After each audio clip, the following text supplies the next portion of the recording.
રૂપિયા હું બચાવું, 5 રૂપિયા હું બચાવું અને 5 રૂપિયા જ હું વાપરીશ. શું કરવાનું? 5 રૂપિયા મળ્યા છે તો એની અંદરથી બીજે દિવસે 5 મળે, અઠવાડિયા અંદર જે મળે તો એમાંથી પણ એક અઠવાડિયા અંદર તમે સેવિંગ કરવાની આદત રાખો. અત્યારની આદત તમારી આગળ જતા ભવિષ્યની અંદર તમને કામ આવશે, તમારા રૂપિયા બચાવે. અને આદત જે આગળ જતા બહુ જ કામ આવશે. જ્યારે તમે કમાતા થશો ત્યારે એક તો સેવિંગ કરવાની આદત રાખો. ભલે રૂપિયો બચાવો, દિવસનો રૂપિયો બચાવો તો 30 રૂપિયા રહે, એક સેવિંગ કરવાનું.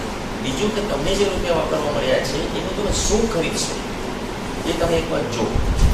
100% આપણે પડીકા જે છે એ આપણે ભાવે તો છે, પણ ક્યારે એ કલ્પના કરી કે એ પડીકું જે છે 5 રૂપિયા એને આખું હવાથી ભરેલું છે.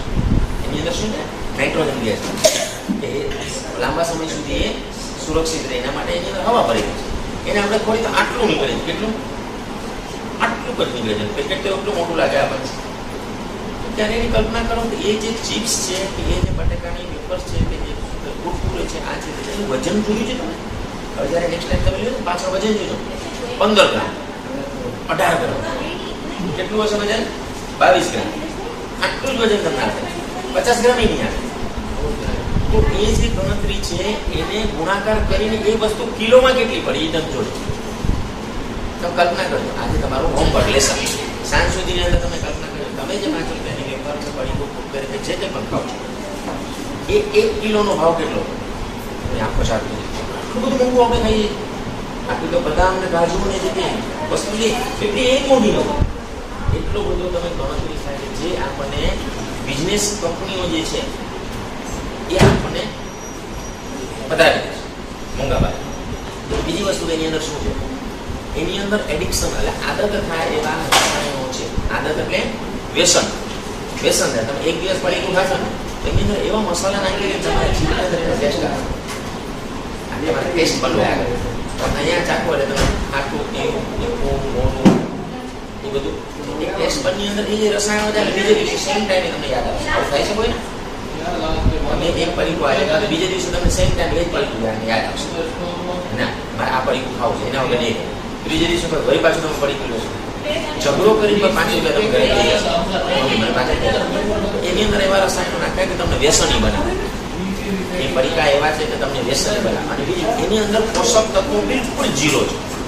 એમાંથી પોષણ કાંઈ મળતું જ નથી. પોષણ એટલે સારા પ્રોટીન્સ વિટામિન્સ આપણા શરીરને જરૂરી છે એવું તો એમાં પેકેટમાં કાંઈ જ નથી. 0 વેલ્યુ છે એમાં કાંઈ જ નથી. પ્લસ આપણને વ્યસનકારી બનાવે છે પ્લસ એ નુકસાનકારક છે. એની અંદર જે મસાલા નાખે ભરપૂર એ મસાલા આપણા શરીરને ખૂબ જ નુકસાન કરે અને એ આગળ જતાં કેન્સર પણ ઉત્પન્ન કરે. એવું નથી કે ખાલી વિમલ અને બુધારા અને ગુટખા તમારું સિગરેટ પીવાથી થાય. આ બધા પડીકા આપણે વર્ષો સુધી ખાઈ પણ આવું થાય છે. સેમ મેગીના તો કેટલા વિડીયો જોયા હતા. મેગી તો ભારતમાંથી ના પાડી દીધી. મેગી નહીં ખાવાની. એની અંદર શેનું પ્રમાણ હતું ખબર છે? કોણ કહે છે? શીશુ નામનું એક તત્વ આવે છે. એનું પ્રમાણ બહુ જ વધારે હતું. જે હોવું જોઈએ એના કરતાં ખૂબ જ વધારે હતું. એટલે આપણને ખબર નથી કે આની અંદર કેટલા કેમિકલ્સ છે. તો એ પડીકા આપણે બને એટલા ઓછા ખાવા જોઈએ જે સારા નથી. અઠવાડિયામાં 1 વખત ખાવાનો નિયમ અપનાવો. અઠવાડિયામાં શનિવારે 1 જ વખત હું પેકેટ ખાઈશ. બાકીના દિવસોની અંદર હું કંઈક બીજું ખાઈશ. પૈસા મને વાપરવાના તો હું કંઈક બીજું ખાઈશ. શું ખાઈ શકો? કંઈ ના ખાવું તો સેવિંગ રાખો.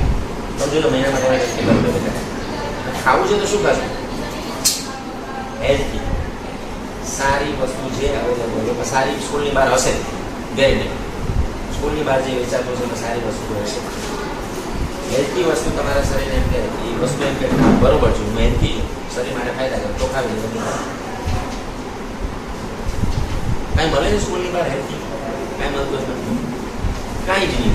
યાદ કરો બધી ચટાકા ફટાકા હશે કે જે વ્યસની તમને બનાવશે એ છોકરાઓ તો આવ્યા નથી ને છોકરા તો પાછા અલગ ડાયવર્ટ થઈ જાય. છોકરો તો ખાવાનું ખાય છોકરા તો ન ખાવાનું ખાય છુપાય એ લોકો તો એમાં રૂપિયા બતાવે. શેમાં? સલમાન ખાનની એડવર્ટાઈઝ આવે ને ટસન ખાય ટસન આમ આમ કરીને પેલું ખાય. પછી બીજી કઈ એડવર્ટાઈઝ આવે છે બોલો?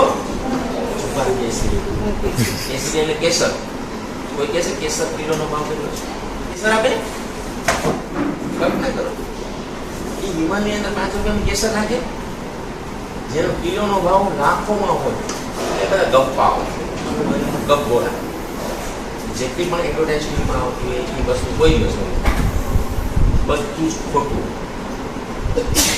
પછી અજય દેવગન હોય કે સલમાન ખાન હોય કે શાહિદ કપૂર હોય, એ લોકોને તો રૂપિયા મળે છે.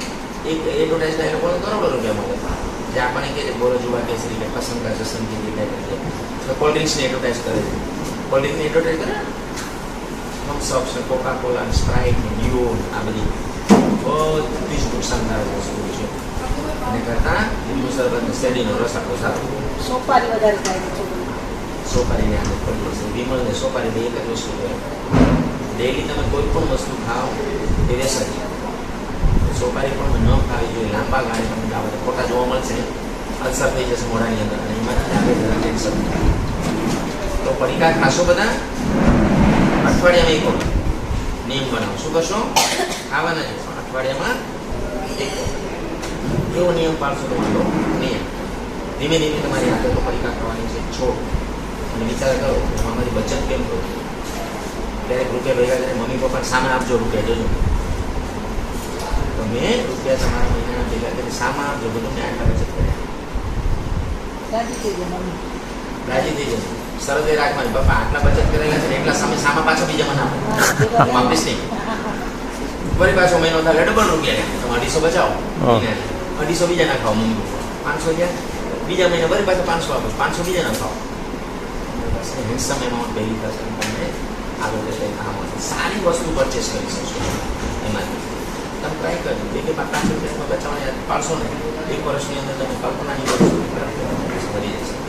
એટલે સેવિંગ કરવાની આદત રાખવાની. ચલો આપણે વળી પાછળ જોશું.